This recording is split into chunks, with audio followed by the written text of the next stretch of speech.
Hey guys, welcome back to our channel app tutorial. Today in this video I'm going to be showing you guys how you can block someone on Yubo.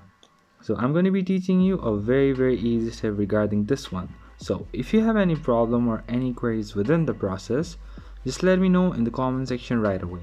Now without any further delay, let's just get started. So firstly, what you need to do is you need to go to your Yubo app and then log in with your account.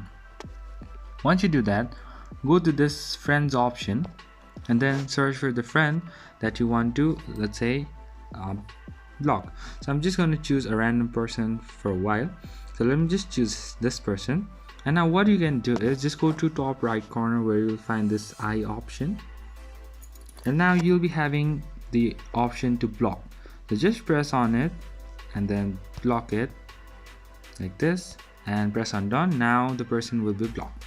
So that's pretty much, guys. That's how you do it. I hope this video is helpful for you guys. So thank you for watching our video, guys. If you like our video, please leave a like and do not forget to subscribe our channel and also hit the bell icon so never miss an update from us.